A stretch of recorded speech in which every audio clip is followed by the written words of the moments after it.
To this day, one of my favorite cameras ever is the Blackmagic Pocket Cinema Camera 4K. I purchased this camera back in 2020, and this was just after a couple years of learning the basics and fundamentals of filmmaking, and it cost $1,300 at the time, and that was still kind of out of my budget. So a huge shout out to my fiance for helping me actually buy this camera. And this was when my filmmaking journey really started to progress. One of the first things that I had done with this camera, which I had never done before, was actually take the time to rig it out. And this is what helped me make that step from making amateur videos to higher production quality film projects. And I gotta say, I've made some of my most favorite film projects with this camera. I finally took my first step into the documentary filmmaking world with my first mini documentary series. I just connected with some of my favorite local artists and documented their process and interviewed them. And in addition to that, I started shooting spec ads, which, if you're not familiar with spec ads, they're basically free, unpaid commercials that you can make on your own in order to build your portfolio.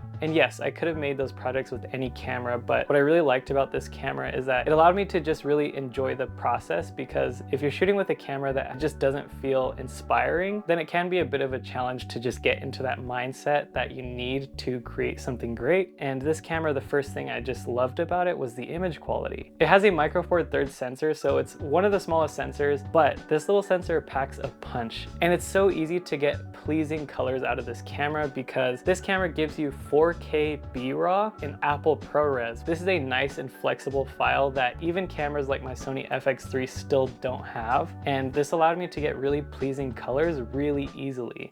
If I'm being completely honest, I feel like this camera and all of the other Blackmagic cameras produce a much more organic looking image than my Sony FX3. So in certain aspects, I feel like even in 2024, this camera still kind of punches above its weight, and that's really cool. And another aspect that makes this camera so enjoyable to use is the menu system. I would say this is like the Apple of camera menus because it is just so easy, so intuitive. It was actually easier than any other mirrorless DSLR camera I had ever used. Majority of the settings you need to change while you're out shooting are literally just right in front of the menu screen. And even when you do have to dig into the menu system, it's only like 10 pages. So in my opinion, to this day, the Blackmagic menu system is still unmatched in its simplicity. Now this camera doesn't have autofocus or image stabilization, so it's not going to be one of those super convenient cameras to use, but I will say if you are trying to be behind the camera, you're not trying to vlog or anything like that, the Blackmagic Pocket Cinema cameras are amazing. Now since this camera has came out, Blackmagic has released a ton of other Pocket Cinema cameras. We have the 6K G2, 6K Pro, and now the 6K full frame. So if you are heavily looking into getting a Pocket Cinema camera as of this point in time, I probably wouldn't recommend this camera. I would actually recommend maybe getting a Pocket 6K G2 or even a 6K full frame. Those cameras have the same exact menu system and same fun use experience, but they have larger sensors, so you're gonna get better dynamic range and low light performance. But I just wanted to kind of talk about this camera because it does hold a special place in my heart. And one thing that was really cool is that I slowly started getting into content creation on YouTube, and they ended up reaching out to me in 2022. So I actually got to work with them, make a video on their speed editor and also their Pocket 6K G2. So I gotta say, those videos were a really cool full circle moment for me because this is kind of the camera that started my journey, and it started to build up into something bigger for my YouTube channel too. And the footage in this video was color graded using Dehancer, which is a really powerful film emulation plugin. You can get 10% off of your purchase by using promo code Victor at the checkout. So anyways, that is it for this video. I'd love to know what you think about the Pocket Cinema cameras or what one of your favorite and most inspiring cameras is. Thanks for watching, and I'll see you in the next one.